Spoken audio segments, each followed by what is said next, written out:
नमस्कार मित्रों। जय श्री राम, हर हर महादेव। और कैसे हैं आप सभी लोग? आप सभी को नमस्कार। जहां से भी हैं लोग जुड़ जाएं। आज कई सारे मित्रों का जो है कमेंट आया था, मैसेज आया था कि जो टीएमसी का प्रकरण है बंगाल में, और अभी सेंटर में भी जो है टीएमसी के कई सारे सांसद एनडीए में जो है शामिल होने जा रहे हैं, बड़ी टूट हुई है। तो उस पे थोड़ी बात करिए, क्या है नहीं है। तो जो वर्तमान स्थिति है इसका अंदाजा तो इतना इस लेवल पे जाएगा, ये सारी चीजें किसी को नहीं था। हालांकि इलेक्शन से पहले हमने कुछ पोस्ट डाली थी कि बीजेपी जो है 200 प्लस बंगाल में आएगी। तो कई सारे लोगों ने इसे कहा था कि आप हाइपोथेटिकल बता रहे हैं, ऐसा कुछ होने वाला नहीं है। उन लोगों का अपना कॉम्बिनेशन था कि टीएमसी के पास इतनी बड़ी वोट बैंक है, माइनॉरिटी वोट है, बहुत सारे उन लोग का जो है था।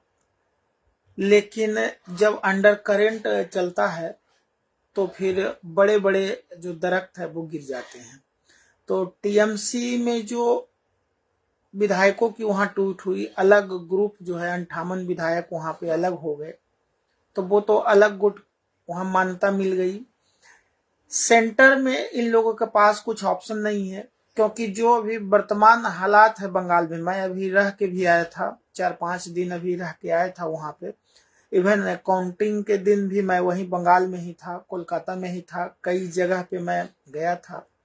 तो वहां जो लोगों का सेंटिमेंट है वो इतना खिलाफ है, इतने लोग खिलाफ में है इन लोगों के, टीएमसी वालों के, जो पिछले 12-15 सालों से इन लोगों ने वहां तबाही मचा के रखी हुई थी।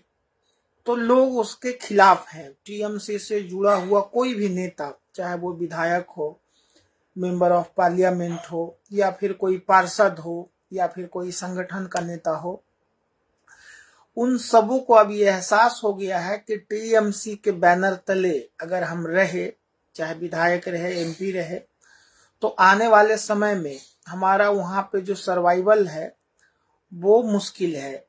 वहां जो पब्लिक है, जैसा आप न्यूज में भी कुछ क्लिप्स देख रहे होंगे, टीएमसी के नेताओं पे लोग अंडे बरसा रहे हैं, जूते मार रहे हैं। इवन कई जगह जो है मतलब बहुत ही बुरे तरीके से, आप कह लें विभत्स तरीके से, लोग जो है, जो उनके अंदर दबा हुआ गुस्सा है, इन लोगों ने जो प्रताड़ित किया पिछले 15 सालों में, तो उसका जो है प्रकटीकरण हो रहा है। लोग बिल्कुल खिलाफ हैं। जहां जिसे मौका मिल रहा है, वो छोटा नेता हो, बड़ा नेता हो, उसको जो है रगेद दे रहे हैं, एकदम रपेट दे रहे हैं। देख के कई सारे जो दबंग थे, क्रिमिनल थे, वहां जो है पुलिस उन लोगों की सलामी बजाती थी, उन नेताओं के, टीएमसी के। जो छोटे नेता थे, ब्लॉक स्तर के जो है, वार्ड स्तर के भी जो नेता थे, उन लोगों की इतनी चलती थी कि पुलिस का बड़ा अफसर, सरकार का बड़ा अफसर उन लोग को सलामी बजाता था। लोगों से कट मनी लेना, चंदा वसूलना, रंगदारी वसूलना। अगर कोई घर भी बना रहा है तो उसमें भी चंदा देना पड़ता था। आप कहाँ से सीमेंट लाएंगे, कहाँ से आपका जो है ईटा आएगा, कहाँ से बालू आएगा, कहाँ से आपका घर का सामान आएगा, ये सारी चीजें भी जो है निर्धारित करने की छूट वहां के लोगों को नहीं थी। वो टीएमसी का जो पूरा सिंडिकेट था उसके मार्फत ये सारी चीजें होती थी। तो अब जब लोगों को मौका मिला है, सरकार चेंज हुई है, तो उसका जो है प्रकटीकरण हो रहा है। तो ये जो टीएमसी के विधायक का गुट पहले अलग हुआ, अब जो है यहाँ सांसद वाला गुट, जैसा अभी न्यूज में आ रहा है कि 20 सांसद जो है वो टीएमसी से अलग होके, और वो अलग गुट का जो है मांग किए हैं, और शायद उसको परमिशन भी मिल जाएगी। और तो ये होना था जिस हिसाब से आप जो है सिर्फ सत्ता के दम पे, ताकत के बल पे चीजों को जो है ठीक करने का प्रयास कर रहे थे, लोगों को सता के, कुचल के। और खासकर जो ममता बनर्जी से ज्यादा जो उनके भतीजे हैं अभिषेक बनर्जी, उस व्यक्ति को लेकर लोगों में बहुत रोष है, क्योंकि वो जो है बिल्कुल एकदम अंग्रेजों के जैसा पूरा बंगाल को वो चला रहा था, एकदम किंग के जैसा। आप कह लें जैसे हस्तिनापुर में दुर्योधन जो है चला रहा था समानांतर सत्ता, धृतराष्ट्र बैठा हुआ था गद्दी पे, तो उसी तरह से वो वहां चला रहा था। कोई कायदा कानून नहीं, एकदम ऑल इन बॉल, ऑल जो है वो पावर लेके बैठा हुआ था। तो ये जो सारे विधायक हैं, सारे एमपी हैं, उनके अंदर जब तक जैसे वो सत्ता में थी वहां, तो उनके पास कोई विकल्प नहीं था। अब जब उन लोगों को लग रहा है कि यही सही समय है अपने आप को बचाने का, अपने आप को उस व्यक्ति से दूर करने का, तो वो लोग अपना जो है इस तरह का डिसीजन ले रहे हैं।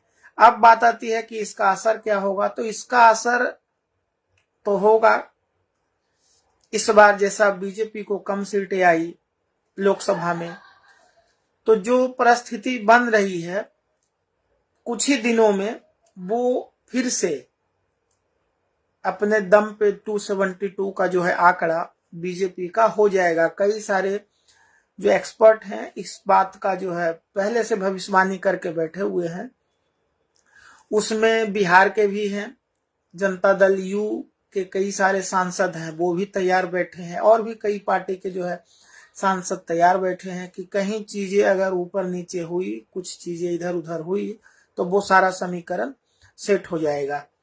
तो वो अब टीएमसी के पास, ममता बनर्जी के पास बहुत ज्यादा ऑप्शन बचा नहीं है। उनकी राजनीति अब जो है एक तरह से वो डेड होने वाली है, क्योंकि उन ममता बनर्जी यानी टीएमसी के पास जो माइनॉरिटी वोट भी बंगाल में था, वो तभी मिल रहा था जब उन लोगों को लग रहा था कि ये सत्ता में रहेगी, इसको हिंदू वोट जो है मिलेगा। और जैसे ही ये सत्ता से दूर हुए और माइनॉरिटी वोट को लगा कम्युनिटी को कि ये अब सत्ता में नहीं आने वाले हैं, तो सारे दुम दबा के भाग जाएंगे। और आने वाले दिनों में फिर से कम्युनिस्ट जो है वहां पे बंगाल में वो मेन विपक्ष की भूमिका में आएगी।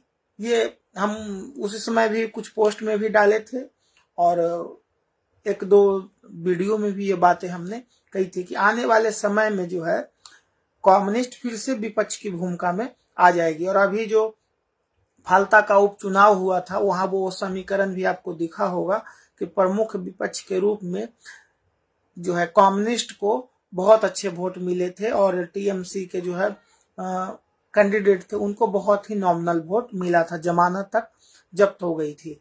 तो ये तो उस समय विधायकों का टेलर था, अभी सांसद ने पूरी फिल्म, अभी और भी कई सारी चीजें होनी है। तो ये जो टीएमसी है इसका बहुत जल्द, मतलब अगले चुनाव आते आते इसका जो पूरा समीकरण है, पूरे जो लोग हैं, ये जो सत्ता चल रही थी हस्तिनापुर की सत्ता धृतराष्ट्र की, वो जो है खत्म होने वाली है।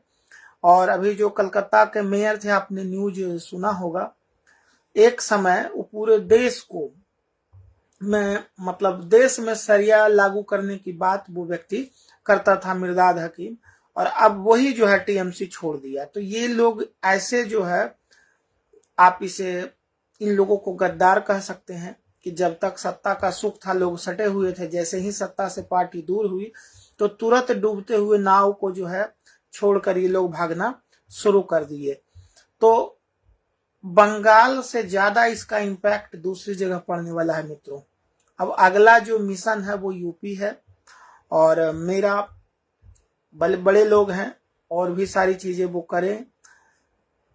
उत्तर प्रदेश में समाजवादी पार्टी का यही हश्र होने वाला है अगले कुछ दिनों में। जो चल रहा है, जो जिस तरह से तुष्टीकरण और बाकी से सारी चीजें चल रही थी पिछले लोकसभा चुनाव में, कुछ जो है टैक्टिकल मिस्टेक बीजेपी की तरफ से हुई कैंडिडेट सिलेक्शन में या फिर दूसरे वजह से, तो समाजवादी पार्टी को बहुत सारे लोकसभा सांसद मिले, थोक भाव में मिले, और उसी की वजह से जो है बीजेपी अपने दम पे मेजोरिटी में नहीं आ पाई 272 के आंकड़े से पीछे रह गई 240 तक। तो अगला जो खेला होने वाला है वो उत्तर प्रदेश में होगा, समाजवादी पार्टी में होगा, और इस पार्टी में भी बहुत बड़ी टूट होने वाली है अगले आने वाले कुछ दिनों में। हो सकता है चुनाव तक ना हो, उत्तर प्रदेश के जो चुनाव अगले साल हैं ना हो, चुनाव के बाद ये सारी चीजें हो, लेकिन होना तय है क्योंकि इसमें कई लोग लग चुके हैं। और जो हम लोग के पास सूत्र है, तो अगला जो मिशन है वो उत्तर प्रदेश है, और बीजेपी अपने दम पे, यानी ऑफिशियल भारतीय जनता पार्टी का नंबर जो है वो 280 के आसपास अगले कुछ दिनों में होगा। ये जो अलग गुट का मान्यता लिया है, ये लोग सांसद टीएमसी वाले हैं और कई दूसरे पार्टी के भी कुछ सांसद हैं, वो सब जो है जैसे ही वो टेक्निकली जरूरत पड़ते जाएगी वो लोग आते जाएंगे। और इसका सबसे बड़ा फायदा इस सारे प्रकरण से लग भले नहीं रहा है, लेकिन कांग्रेस को होने वाला है नेशनल लेवल पे, क्योंकि महाराष्ट्र में एनसीपी कमजोर हो रही है, शरद पवार की पार्टी, वो भी कांग्रेस से ही टूट के बनी थी, कांग्रेस के वोट से ही शेयर पे वो लोग जिंदा थे, वो कमजोर हुई, वहां भी अब कोई ऑप्शन नहीं बचेगा, वो लोग वापस कांग्रेस में आएगा। बंगाल में ममता बनर्जी जो है कांग्रेस के वोट से ही वो सारा शेयर ली थी, पहले वो खुद कांग्रेस में थी, वो जैसे कमजोर होगी उस ममता बनर्जी के पास अब कोई विकल्प नहीं बचेगा, वो वापस से कांग्रेस में ही मर्ज होना पड़ेगा। यूपी में समाजवादी पार्टी भी कांग्रेस की जो ट्रेडिशनल वोट थी उसी वोट को काट के जो है समाजवादी पार्टी भी जो है बड़ी बनी, आज उसके इतने सांसद है, सत्ता में रही। आने वाले दिनों में समाजवादी पार्टी टूटेगी, वो खत्म होगी, और उसका फायदा भी फिर से कांग्रेस को हो सकता है। बिहार में आरजेडी का भी वही हाल है, वो भी पूरी तरह से कांग्रेस के वोट बैंक पे ही जिंदा है। तो ये कांग्रेस के लिए, बीजेपी से ज्यादा ये कांग्रेस के लिए फायदेमंद है, बशर्ते कांग्रेस पार्टी इन सारी चीजों को जो है अपने फेवर में करने का प्रयास करे, क्योंकि इस सारे प्रकरण से बीजेपी तो मजबूत हो ही रही है, आने वाले लंबे समय के लिए ये कांग्रेस के लिए ज्यादा बेनिफिशियल है। तो कांग्रेस अपने आप में सुधार करे, अच्छे व्यक्ति का चयन करे, थोड़ा पार्टी में जो है लोकतांत्रिक व्यवस्था सही करे, सही मुद्दे पे पॉलिटिक्स करे, फालतू की चीजों में ये जो है जाति पाति, ऊंच नीच, दिन रात, जोर सोरास, फलाना ढिमका, इन चीजों को बंद करे। जो जनता से जुड़े हुए मुद्दे हैं, रोजगार है, महंगाई है, भ्रष्टाचार है, तो करप्शन है, इन सारी मुद्दों को उठाएं, विद्यार्थियों के मुद्दों को उठाएं, पढ़ाई लिखाई के मुद्दों को उठाएं, किसान के मुद्दों को उठाएं, और प्रॉपर तरीके से, हवा हवाई नहीं कि कुछ दिन उठाए मुद्दे और फिर वापस भाग गए विदेश, वैसा नहीं चलेगा। लॉन्ग रन में कांग्रेस को बहुत फायदा होने वाला है, बशर्ते वो तैयारी करे। ये जो पूरा रीजनल कचरा पूरे देश में जमा हुआ है लगभग हर राज्य में, वो कहीं ना कहीं कांग्रेस के वोट पे ही वो लोग जिंदा है। जितनी भी रीजनल पार्टियां हैं मैक्सिमम वो सब कांग्रेस के वोट पे ही है। पहले पुराने टाइम में सब कांग्रेस का ही वोट था, उसी से सारी पार्टियां अलग हुई हर राज्य में, और अभी वो सर्वाइव कर रही है। तो अगर इसी पेस पे राजनीति चलती रही भारतीय जनता पार्टी की, तो भारतीय जनता पार्टी का तो फायदा है ही है, ऊपर से उससे ज्यादा फायदा कांग्रेस का है, बशर्ते कांग्रेस इस चीज को फायदा उठाने लायक अपने कुछ जो कुकर्म है उसको छोड़े और अच्छे कर्म जो है वो करे, अच्छे लोगों को पार्टी में शामिल करे, अच्छे मुद्दे पे बात रखे। जो फालतू के अपने स्पोक्स पर्सन बिठा के रखे हुए टीवी पे, उन लोगों को जो है थोड़ा ट्रेनिंग दिलवाए कि कौन से मुद्दे उठाने हैं, कौन से मुद्दे नहीं उठाने हैं, कैसे बात करनी है, क्या करनी है। तो इन सारी चीजों को कांग्रेस को करनी चाहिए और थोड़ा ठीक से करें। आज का ये वीडियो कांग्रेस के ऊपर नहीं है तो बहुत ज्यादा तो नहीं बोलेंगे, ओवरऑल जो आज का ये था, कुछ लोगों का कमेंट था, तो मेरा यही ऑब्जर्वेशन है कि रीजनल पार्टियां आने वाले समय में धीरे धीरे खत्म होगी और फिर से भारतीय जनता पार्टी एक रहेगी और विपक्ष में जो है आपका कांग्रेस पार्टी रहेगी। ये देश के लिए भी अच्छा है, बस कांग्रेस अपने कुछ सुधार करे और अगले हम लोग जो है कांग्रेस पे अलग से एक वीडियो बनाएंगे, तो उस पे अगर कांग्रेस वाले चाहेंगे तो उस पे कुछ सुझाव भी दे सकते हैं। हालांकि उनके पास बहुत सारे वैज्ञानिक और हैं, साइंटिस्ट हैं, विशेषज्ञ हैं, हमारे जैसे लोग क्या देंगे सुझाव। और अगर नहीं सुधरी तो इसी हिसाब से चलता रहेगा। तो मित्रों चलिए आज का बात यही जो है विराम देते हैं। और ये अभी बहुत सारी चीजें जो है तोड़ फोड़ बहुत सारी चीजें चलती रहेगी। तो मित्रों चलिए शुभ रात्रि, जय श्री राम, हर हर महादेव।